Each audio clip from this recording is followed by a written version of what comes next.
grab your drinks and have a seat. It's time for serial killers.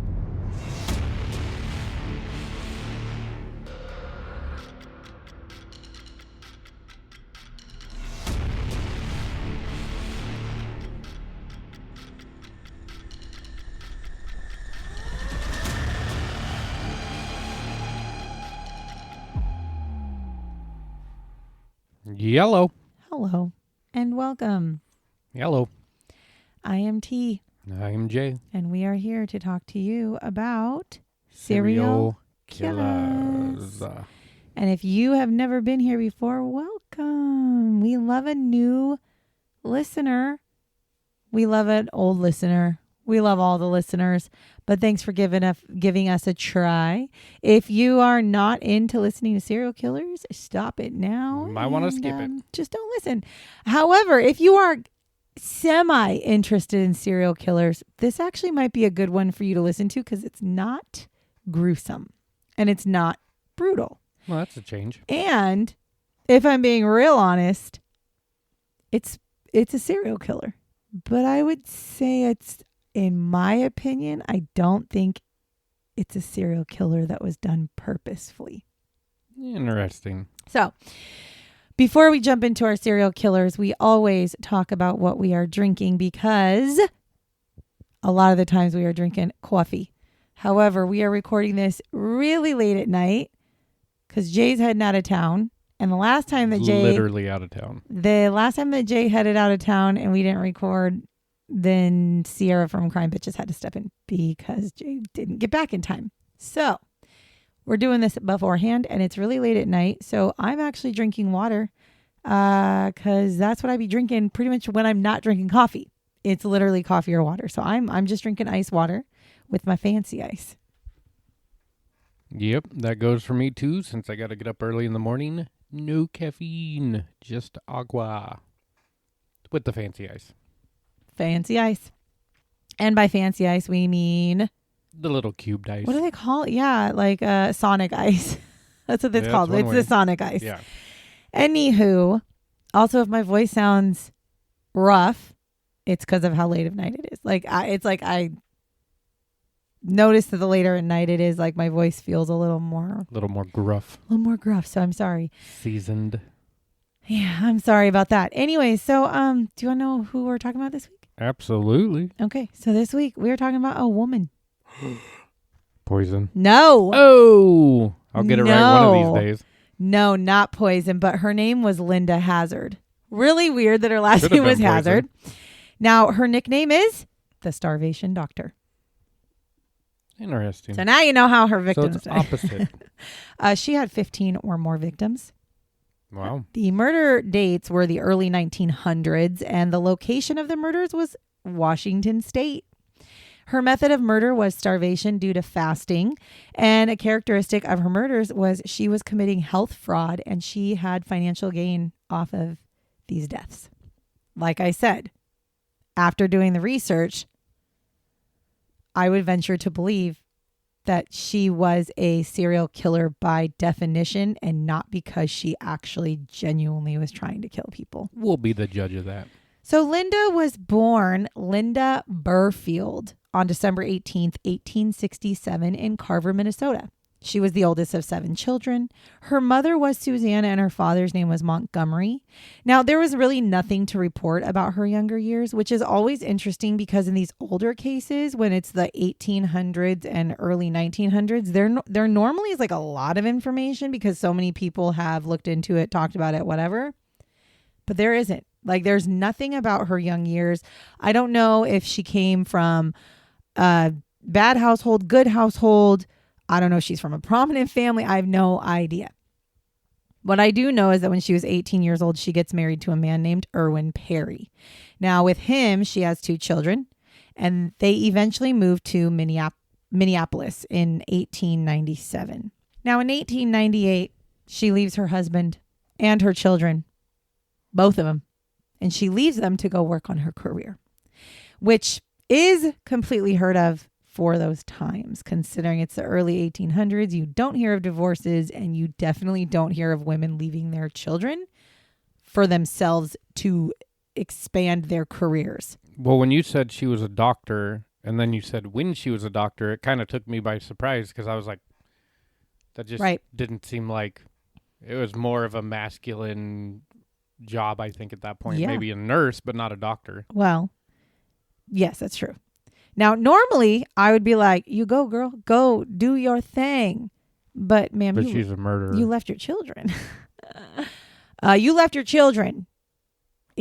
Full stop. You left your children to advance your career. Full stop. Nope. Like, I just don't. Like, you're a mom. You want to leave your husband, that's fine, but you're a mom. And you, like, ditched out on your two kids because you were like, I'd like to do something with myself. So, no thanks. You could have just, like, let them grow up a little and then left, and you chose not to. Yep. So I don't root her on for that. But it is during this time that she learns of the works of a man named Dr. Edward Dewey.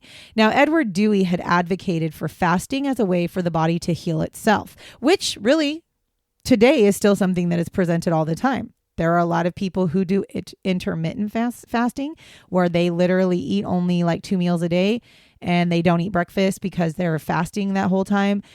There's religions that literally do like 7-day fasts. Like, fasting is still something that is highly believed to be beneficial to your body.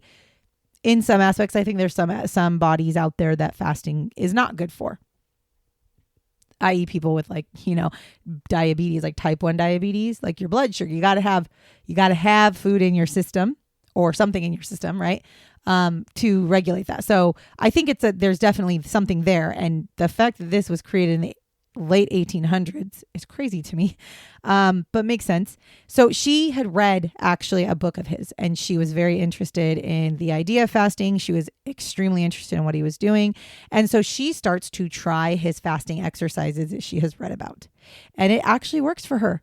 So not too soon after this, she finds herself to actually be under his care. Like, she seeks him out to be her doctor, and she starts to work with him on bettering herself. Now, in 1901, Linda sets up her own medical clinic. She is unlicensed. Okay, we can understand where the fraud's coming in. Okay, so she is an unlicensed woman. She sets up her own clinic, and she goes into this clinic under the name Dr. Linda Burfield Perry. She's not a doctor. She's unlicensed, but she went ahead and named herself Dr. Linda Burfield Perry. Now, she had been studying and learning things for quite a while under Dr. Edward Dewey. So she was basically taking his practices and creating her own medical facility using his practices. She was just self-appointed. She was very knowledgeable on the subject. She just never had gone through the proper credentials or licensing things to become a doctor. Now, she would advertise treatments for all nervous diseases, liquor habits, vices, and a painless childbirth. This is what she would advertise to people. And during this time, most people did not have antibiotics because they hadn't been invented yet. And so a lot of people would have illnesses, and they would try to figure out their own cure, which a lot of the times was just for them to like stay home and try to rest up. Or they would use, homemade this, or this is when probably like babies, I know when babies got sick, they used to sometimes like they'd give them like whiskey to try to whatever it is, stop a cough or whatever it was. So these are the things that they were doing. So when she opened her clinic and she's like, hey, I can cure all these things for you by fasting, people were like, fuck yes. Oh my goodness. Right. They didn't care if she was really a doctor or not, but she had doctor in her name. So they were like, absolutely. I just picture like people standing out on the street selling tonic. She was like that, but she wasn't traveling. Right. But it's like that. Now, as you can imagine, because of the times and the ideas in the world, her practice grows pretty quickly. She becomes fairly popular amongst the town that she's living in. Now, in 1902, this woman named Gertrude Young visits Linda, and what she's visiting her for is because she wants to get treatment for partial paralysis. So she suffers from partial paralysis. And so on October 1st, 1902, she begins her prescribed 40-day fast. God damn. Now, 40-day fast wasn't necessarily mean that she didn't eat anything. However, when you looked at some of the things that they would do in this 40-day fast, it was literally like a liquid diet. And then days of nothing at all. So no nutritional value whatsoever. So she starts this 40-day fast to help with her paralysis. And she does not end up completing this because on November 19th, not 40 days in, she dies. Now, her cause of death was exhaustion brought on by starvation. However, her death certificate is labeled as paralysis. So that is the first. Curious who made the death certificate. So that is the first known death of Linda. Now, it is demanded after this happens that she is investigated. Family members of Gertrude was like, no, this needs to be investigated. She claims to be a doctor. She put her on this 40-day fast and it killed her. She withered away to nothing and she died. And so they did look into her background and they found no grounds for criminal prosecution. They must not have looked that hard because she didn't have a license to be doing this. And their reason is, honestly, there is no law that prohibits people from advising someone not to eat. So, if she says not to eat and Gertrude listens to her, that's not against the law. They missed the part that she was claiming to be a doctor and did not, Okay, so that's a fail on their part. Now, in 1903, she now is going by just Dr. Burfield because she's now officially divorced from her husband. And then in 1906, she gets married again. And she's now married to a man named Samuel Hazzard. Now, Samuel did not have the best reputation. He was known to be a drunk, a swindler. He had also been married twice before and did not bother to divorce one of the women that he had been married to. He also had misused army funds and his military career was ruined because of it. Just not a good character. So, but neither is she. Well, but again, you got to think, you have to think about, just continue to listen because that's how I felt until I did the research. And then I was like, okay, hold on. So I have some thoughts, but I got to get through the thing first. Yeah.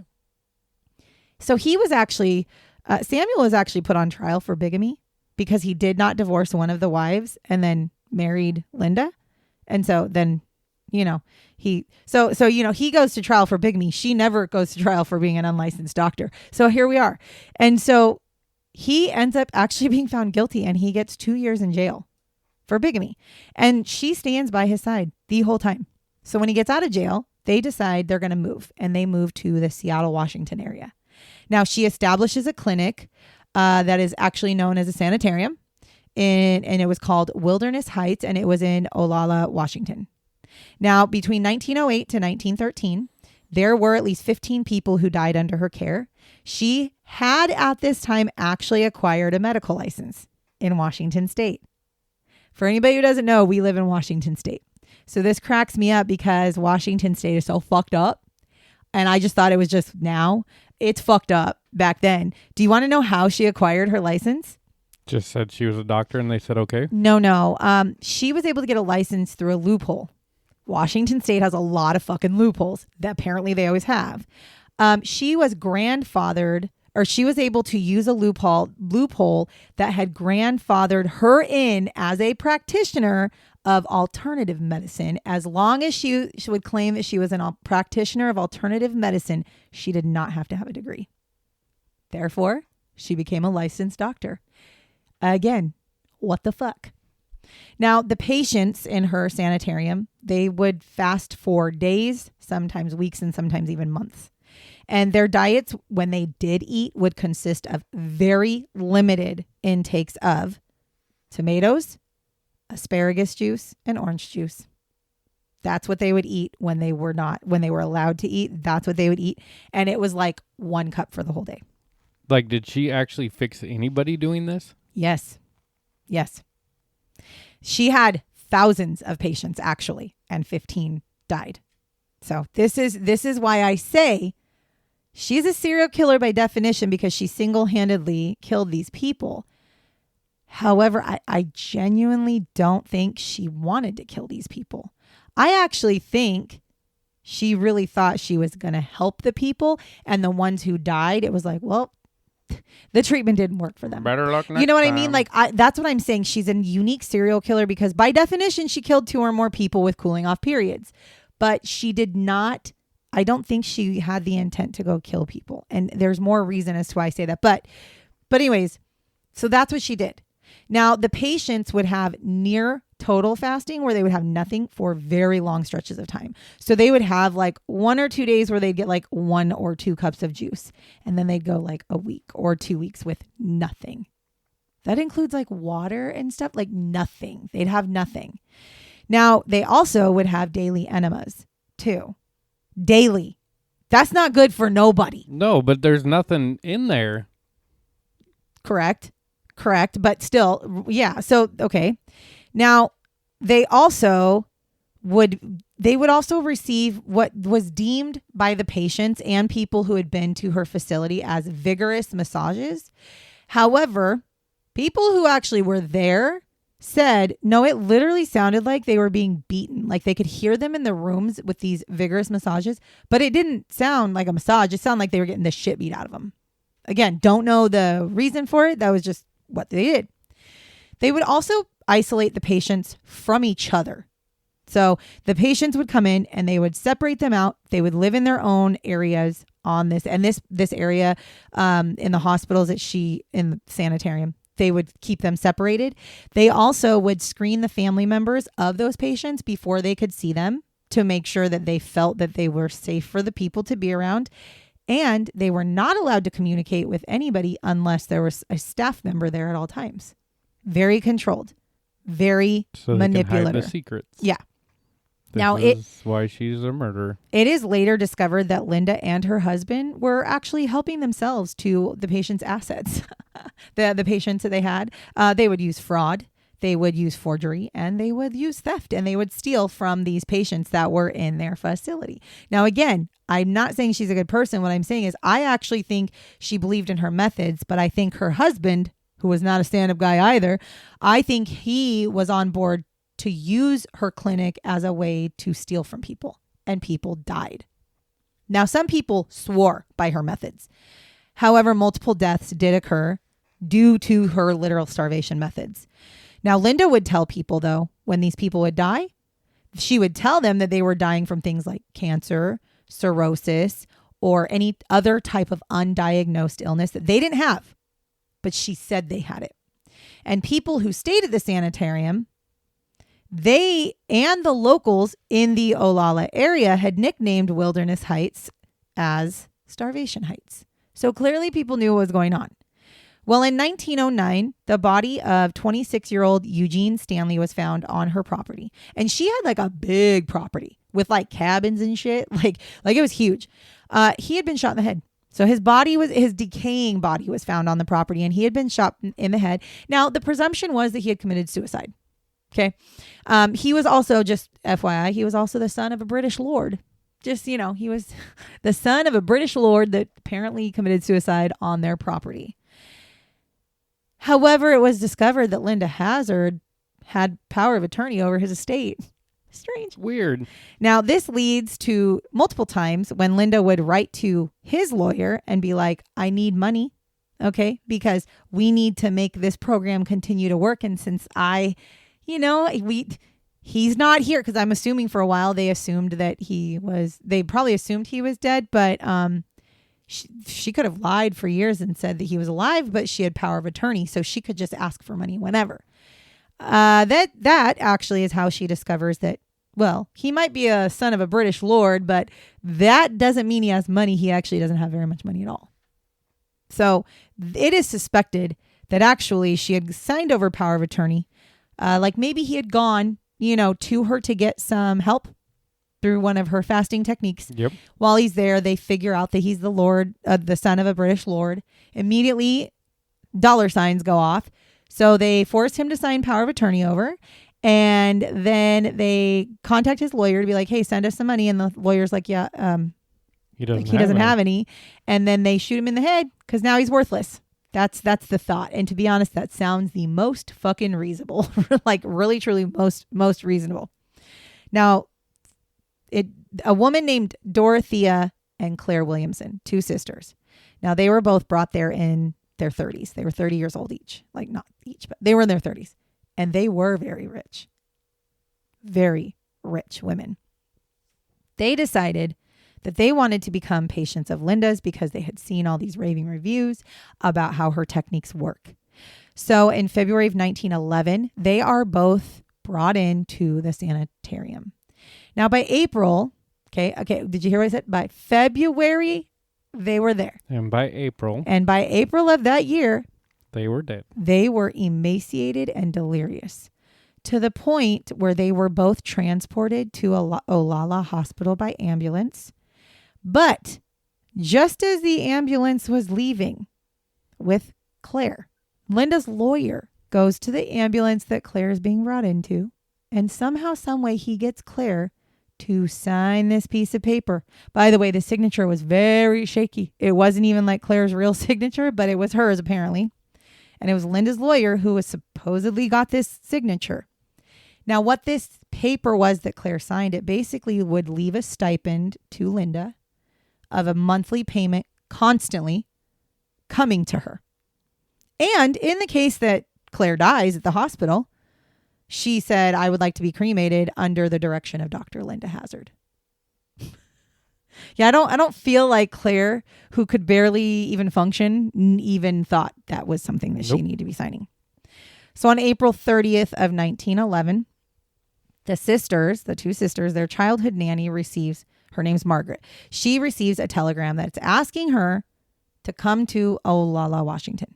And I don't even know if I'm saying that right. I'm not gonna lie. I think it is. I'm from Washington, but I don't live in that area, so I have literally no fucking idea how to say it. It just looks good to say Olalla. So if any of you are Washingtonians and I'm not saying it right, like send me a message and be like, yeah, ma'am, like bitch, it was literally like Olalla. I don't know fucking what it is, but I think it's Olalla, or it could be Olalla. There's a lot of named cities in Washington that are, I mean, they're always up north though. They're the northern side. Yeah, like they're like Saskatchewan. Yeah, there's like Saskatchewan or Sammamish. The one that Jay says all the time, and I'm like, you're not saying it right, is Puyallup. There's Puyallup. Nope. Jay says, yeah, he says Puyallup, and I'm like, it's not Pooh, it's Pew. Puyallup. And so, or some people I've even seen like on TikTok and stuff where they'll try to say like Polylup, you know, because they just seem different. I mean, Spokane, I've heard Spokane. You know, they just, so if I'm saying Olalla wrong, I'm sorry, that's just what I'm gonna say. But anyways, so she gets a telegram like, hey, you need to come here. And she doesn't know who it's from, but she decides to follow the telegram anyways. Alrighty. Adventurous. So she gets on April 30th. It takes her until June to get there. So she arrives, and when she shows up at the train station, she is met by a man named Sam Hazzard, Linda's husband. And he basically says like, oh, hi, yeah, yeah, we know you're supposed to be here. You're here for Dorothea and Claire. And she's like, okay. And he said, but I want you to come with me. I'm gonna introduce you to my wife, Dr. Linda Hazzard. And so he brings her to Linda's office. Well, when she gets into Linda's office, Margaret is sat down and she is told that we're very sorry to tell you, Claire has died. And Dorothea, she's insane. She's crazy. We need you to know this. So they're telling her these things. And they go through all these conversations with her, and she says, well, I'd still like to see Dorothea. Mind you, remember, these women were in their 30s. Okay, they were in their 30s. She's not their, obviously, nanny now, but it was somebody that raised them. And so these women are in their 30s. I'm going to tell you, I saw a picture of Dorothea. I will be honest with you. When I researched this, I knew she was 30. But when I saw the picture, I kept thinking she was like 70. Because the pictures of her, she looks like she's 70 because of how emaciated she is, right? But when I was researching it, and then I'm saying it back to you, I forget that they're 30. They're only 30. And so they're young. I mean, relatively young, and they're being protected by this woman. So anyway, so eventually Margaret is like, I'd like to see Dorothea at least. So they bring her to Dorothea. Now, when they go to Dorothea, she was literally living in basically a shack by herself on this property of where this hospital was, as they all like separated them out, you know. And when she sees Dorothea, she realizes, holy shit, she is like so emaciated. She barely is. I mean, she's sitting in chairs and she's skeletal. Like she's literally skeletal. So she sees Dorothea, and Dorothea immediately looks to Margaret and begs her to take her home. You need to take me away from this place. I don't want to stay here. And so she's like, of course. So the next day, Margaret's planning to do all the things to get Dorothea to go home. And she receives a message that Dorothea has withdrawn her request. And she said that actually she doesn't want to go with her anymore because the therapy is working. Right. So Margaret, I think, was a little suspicious of this because she kind of stays. She got there in June. She stays in the area. And in July, there's actually a 4th of July celebration. Now, that is one of the few times that Dr. Linda allows the patients to be around each other. They do a whole celebration. So Margaret shows up to this celebration. And during this celebration, 2 separate individuals approach Margaret and tell her, you need to help us get out of here. We are prisoners. Please take us away from here. So that puts her on like fucking red alert. Yeah, for sure. So Margaret has also taken note of the fact that at this specific 4th of July celebration, she sees Linda, and Linda just happens to be wearing one of Claire's. Remember Claire, the one that died? Oh, she just happens to be wearing Claire's silk dress and Claire's most favorite hat. Okay. She also learns that Dorothea had given Linda power of attorney. So now Margaret's like, none of this shit makes sense. Like, you literally came here for a treatment and you look like this. You now give power of attorney. Your sister's dead. Something's not right. She also had found out that that Linda and her husband had already been helping themselves to quite a bit of Dorothea's money. So they did not wait a hot minute for that power of attorney to kick in. So Margaret tells Linda, she has a meeting with Dr. Linda, and she says, I'm going to be leaving. And I'm going to go ahead and take Dorothea with me because I don't think that this is working for her. I think she needs to come home. To which Linda says, oh no, Dorothea is not free to leave. She tells her, we have legal guardianship over Dorothea and she's never going to be allowed to leave, actually. That's what she tells Margaret. So Margaret's like, hold the fuck up. So she says, okay, cool. See you later. Leaves, contacts the uncles of these sisters, says, this is what's going on. Dorothea is needing to leave. She tells him everything and he says, say less. Because Dorothea, mind you, she's a 30-year-old woman. She weighs 60 pounds. Damn. Okay. Dorothea weighs 60 pounds. 60 pounds. It's like my that is my leg. dog. That is our little Sophie. That is how much she fucking weighed as a full grown adult woman. Okay. So he says, absolutely not. So he then contacts Dr. Linda and says, listen to me. I am their uncle. We are taking her home. She's not healthy. We need to figure something out. To which now Dr. Linda and Samuel say, fine. You can have Dorothea, but we will not release her to you for anything less than $2,000. Now, remind you, $2,000, we're talking about 1900s. That's a lot of money. That's a shit ton of money. Well, the uncle is able to negotiate a smaller amount and pays them so that he can take Dorothea. So Dorothea leaves. In August of 1911, Linda is arrested. Now, Linda claims that she was being persecuted for being a successful woman and that traditional doctors resented her, and that's why she was getting in trouble. She does goes to trial for manslaughter. Now, the manslaughter is for Claire Williamson because, again, this is rich family, so you know the minute you fuck with the rich people, you toast. So she does do a jury trial, and the jury, they do convict her of the manslaughter of Claire Williamson. And yes, by the way, Dorothea does testify against her at the trial as well. She is sentenced to 2 to 20 years. That's a big gap. I know. I was like, what? What is that? Okay. So that's what she's sentenced to. And she is told that she's going to serve this sentence at the Walla Walla State Penitentiary, which, by the way, every time I do a story on Washington, I am shocked at how long the Walla Walla State Penitentiary has been open. It's been around because that is still like the fucking big dog prison that like you don't want to go there. And I'm like, God, you know what I realize now? That shit is haunted as fuck. I guarantee you. So here are actually the deaths that are attributed to Linda. In 1908, Lenora Wilcox, Daisy Hagland, and Ida Wilcox. In 1909, Blanche Tyndall, Viola Heaton, and Eugene Wakeland. 1910, Maud Whitney, Earl Erdman, L.E. Rader. 1911, Frank Southard, C.A. Harrison, Ivan Flux, and Claire Williamson. 1912, that's weird. Thought she was in prison. 1912, Mary Bailey. Mary Bailey? Yeah. Is that the mom's name? Is it Mary? No, Mary Bailey. Mary that's Bailey. who he married. That's Mary. That's the wife. No. The wife? What are you talking about? It's a Wonderful Life. Yes, the Mary. Wife. Yeah. Mary, that's who he marries. Mary and Mary, then Bailey. and then she becomes a Bailey. Sorry, Anyways, Ida Anderson, Robert Graham, and Fred Erbson. Now, December 26, 1915, she's paroled. So she serves and by the way, she doesn't even start doesn't even start her jail sentence until 1912. So she serves maybe 3 years, 2.5 years. The following year, after she's paroled, Governor Ernest Lister gives her a full ass pardon. That is so Washingtonian. Yeah, it is. So Linda and her husband now are like, let's move to New Zealand. Okay, so they moved to New Zealand.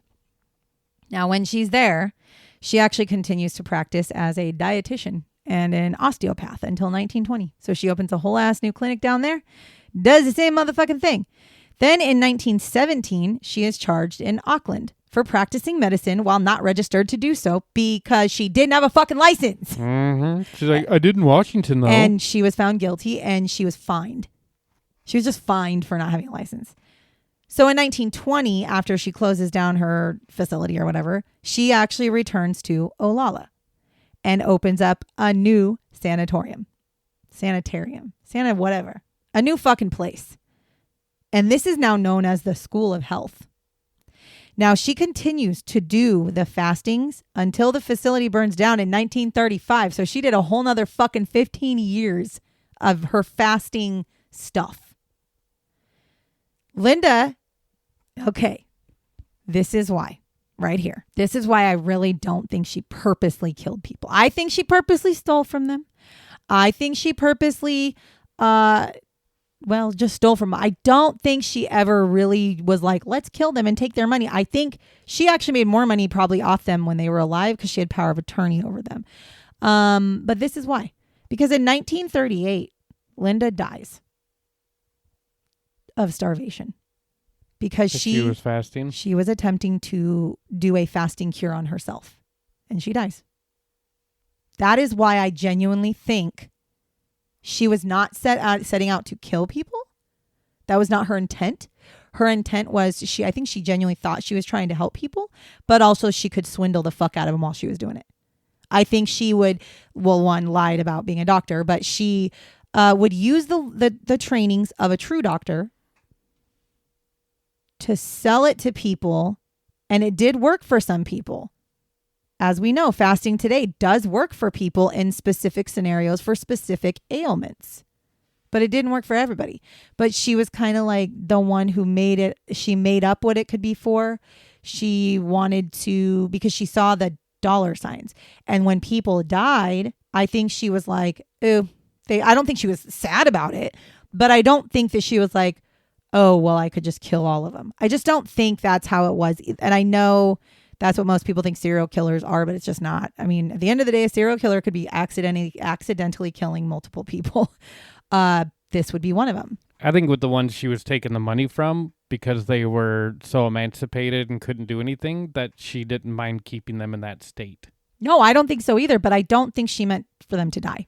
But I think if it was like, well, if they die, they die. I understand that. But my thing is, I'm saying there, I don't think her intent was to kill. I think her intent was to starve them, but keep them alive. But like you said, they become so emaciated that they sign over all of their rights. And then they're just kind of prisoners for her. And then she gets a lot of money from them. And I do wonder, because here's the other thing. She had a practice before the Washington one. Like I said, she was in Minneapolis and she didn't kill a bunch of people in Minneapolis. So there is that other part of me that thinks maybe Samuel had a little bit to do with her pushing. Maybe he's the one that kind of put into her brain like, hey, listen, Linda, baby. As long as you keep them You like see this. how much money we're making off of these really, because, the rich people are coming to us. And look at how much money we can get from them when they aren't able to make decisions of their own free will. So I think it was a partnership in that. But she was the doctor who prescribed and dictated what they ate. So that is the story of Dr. Linda Hazzard. Would you like the shots? Yep. So Linda did write later in life that she was given doses of mercury when she was a child for an anti-parasitic yearly. So I don't know if she was like trying. I think she was claiming that was like. I think that was actually what she was claiming was starting her general direction of fasting was because she felt like she was poisoned as a child. I mean, to be fair, you were. Like doses of mercury. Yes, you were poisoned. Now, this was done by a physician that her father was friends with and had met, and he would come and do this. So this was like a thing, apparently. Now, Linda did claim that she had treated over 1,000 patients over a 10-year period. So that's what I'm saying. She had like 1,000 patients, but 15 of them died. And she continued to have people come. And people would swear by her methods. People would go in there, do her fasting, and come out and be like, holy shit, she fucking cured me. So it did work for some people. She had actually an advertisement that went out that had said, fasting is nature's remedy. And people really resonated with that because, again, at this time, you have to remember antibiotics and cures were not around. So if you had gotten ill from something, you would try everything you could. And back then, that was something that it was becoming, yep, this is it. Now, over her career, she did write some books. And she did claim that they were science-backed for her fasting theories, which I believe they probably were because, again, she was working and training and going and seeing the one doctor who was a true doctor who really did study fasting and really did make books on it. So in 1908, she published a book called Fasting for the Cure of Diseases. And in 1917, she wrote a book that was called Diet in Disease and Systemic Cleaning. And then they actually took the 1908 version and like redid it under a different name later. Now, autopsy reports, because I'm sure everybody's probably wondering like, well, autopsy reports. If people are dying, like, and all these people are dying of starvation, like, why didn't nobody stop her? Okay. So because the autopsy reports would be listed as starvation until Linda started doing her own autopsy reports. Of course. And none of those people were listed as having starvation. They all died of some sort of disease that was incurable. Just food for thought. I will also tell you that, do you want to know how I came upon Dr. Linda Hazzard? Would love to know. She was not in my book. I actually haven't done any of out of my 2 books for a couple of episodes because I don't have sticky notes. I keep forgetting to go to the store and I need sticky notes to be able to do it. So I've been doing ones that aren't in my book. So I came across Dr. Linda Hazzard because I did an episode on crime bitches. And the episode I did on crime bitches was for a haunted building in downtown Seattle.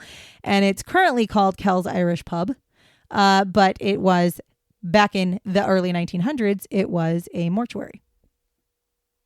And when I was researching that story, it was found out that Dr. Linda Hazzard brought all of her starvation patients to that mortuary. Yes, to that mortuary. And it was also said that the owners of the mortuary did not question the people that were being brought. And again, she was bringing the ones that they were clearly starved to death because they were like skin and bones. But their death certificates most definitely did not say starvation. So there was never any questions about the owner of that mortuary was like, don't ask, don't tell. Ask, don't tell. Just do my job. Okay. So that's how I came across Dr. Linda, actually. And then also today, here's a really fun fact. This is actually a really, really fun fact. And I hope everybody really just like runs out to Amazon right now. Her books are still found today. I guess not Amazon, but they might be in health stores. You can actually find books that are made by Dr. Linda Hazzard. Those 2 books that I said are still being sold today in health food stores. Please remember, Dr. Linda Hazzard is not a fucking doctor. No fucking degree other than her fake ass shit from Washington. Do not buy her books. Do not buy her books. Do not fucking buy her books because she did not know what she was talking about. Her shit was not science-based.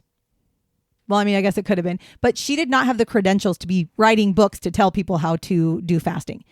So, if you want fasting books, look for true doctors with real credentials. So if you happen to be at a health food store and you pick up a book and it's like, oh my God, diet and disease for systemic cleaning. If her name is Dr. Linda Hazzard, do not, do not buy the book. Buy the one next to it by Dr. James Charles. No, I'm just kidding because I don't fucking know. But my point is, I found it interesting to know that she wrote these books in the early 1900s. She has been convicted of murder or of manslaughter. She has killed multiple people, and they kept the books out thinking that that's a good idea. Her fucking methods killed people. And they also know, the people that publish her books also know she's not a doctor. But then again, she had here we go. Thousands of patients and only 15 died. So her percentages. Yeah, you're right. But I mean, I'm just thinking one death was probably too many. So maybe just pull the books. And also, this is from the early 1900s. I'm sure we have better science on it now. Yeah, I'm sure it's changed.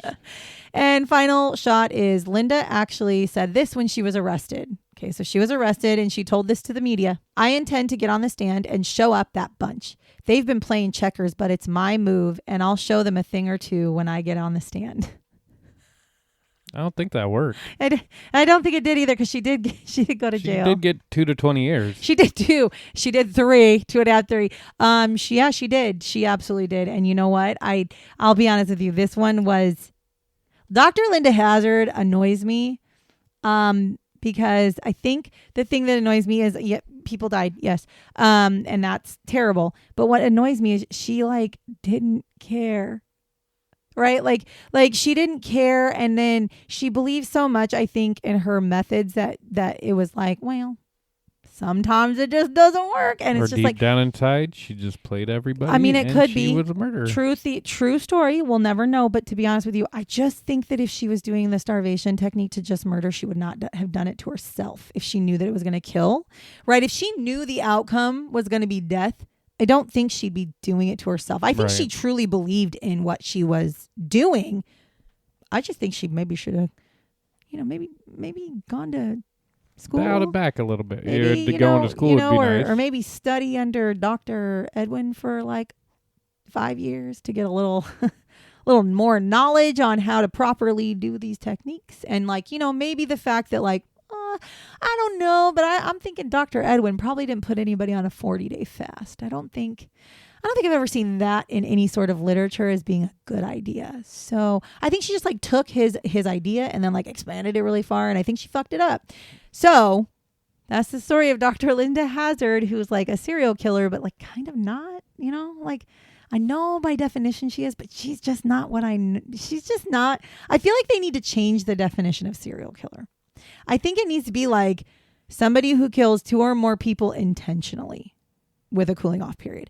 Because the accidental thing, it gets me.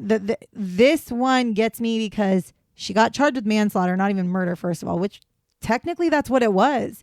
You have no proof that she was starving people on purpose. Because to be honest with you, she had thousands of patients. If she was doing this shit on purpose, she'd have thousands of deaths. Well, especially because she had her own fucking mortuary crematorium place that she brought the bodies to. Well, she made it to where Mary Bailey didn't have a wonderful life. Mary Bailey, I know. When I read that name, I was Mary Bailey. Jail for it. Mary. Anyways, so I hope you enjoyed this episode. I actually didn't mind researching it because it was a nice break from gruesome murders. Different. It was different. And again, it's a nice way to point out to people that not apparently because I know, by definition, serial killers don't have to be maniacal fucking crazy people. They could be people like Linda here who starved people, maybe potentially accidentally, maybe potentially on purpose. We're really unsure. But I really don't think her purpose was to kill. That's why I feel like serial killer is such a broad definition. I feel like we need to change serial killer to be more, like I said, where it's intentional deaths. Maybe Webster, if you're listening to me, maybe we need to change that because serial killers have a really bad rap. For a reason. As they should. As they should. And maybe we just need to change that definition and just add in the with intent to murder because The people who like her, she's never going to get the justice that you would want a serial killer to get because she's a manslaughter. Like if it's not intentional, it's never going to give you the result you want for prison. But to be fair, even if it wasn't intentional, her 2.5 years doesn't even touch 15 people's lives. No, that's what I'm exactly right. And that's what I'm saying is when people think, oh, she's a serial killer, she deserves to die in prison. We all agree with that. But she's not a murderer, she's a manslaughterer. And so manslaughter, never, ever, ever, ever are you going to get a life sentence for manslaughter, because manslaughter is when it's unintentional death. So that's why I'm saying, like, if they change the definition of serial killer to be like somebody who kills 2 or more people with or who intentionally kills, because I mean, truthfully. But what was interesting about this whole thing is that they only charged her with 1 person out of the 15. That's because she's rich. That's because she was rich. If she wasn't rich, I guarantee she would have been charged with nothing. Guaranteed. That's how fucking Washington works anyways. She would be charged with nothing? Not her. Claire was rich. Because Claire was rich, that is why she was charged with manslaughter. Right, but what I'm saying is people are saying she killed 15 people, but she did. It wasn't bad enough to... Because she was a doctor. Right. She was a doctor with the loophole of being a naturopath. So no, she's not. She didn't kill 15 people. They just died because they had uncurable diseases. If you looked at their death certificates, only like 3 died of starvation. And you know what? Dr. Linda said they didn't. It was a miscommunication on the medical examiner's part. So Dr. Linda took over those autopsies to make sure they had the right diagnosis as to why they died. I mean, that's fair. And if y'all don't know, that is sarcastic as fuck. That was sarcasm at its finest. That's my sarcasm. My sarcasm comes out as facts. Anyways, that's it. That's all I have to say. So if you like the things that you hear, if you like to listen to us ramble, I'm so sorry because we're recording so late at night that I fucking rambled way more than I probably normally do. Mm-hmm. Make sure you're following us, like us, share us, do all the things that you all already do, because we continue to have all of you. Like, seriously. I just today was looking at our downloads and I just kept looking at it like, even if I wanted to stop, I can't. I got people. I got people who want to hear from me every single week, who want to hear from me and Jay. We can't stop. Nope. So thank you. Won't stop. No, thank you, because it really is like, okay, I guess we just keep doing what we're doing. Anyways, nothing left to say other than thank you very much for listening to me and Jay tell you the story about Dr. Linda Hazzard, the Starvation Doctor, who is like a serial killer, but like accidentally, I think. I'm not really sure. The jury's out. Tell us what you think. Until next week, goodbye. Bye-bye. Remember to lock your doors and bar your windows. Until next time.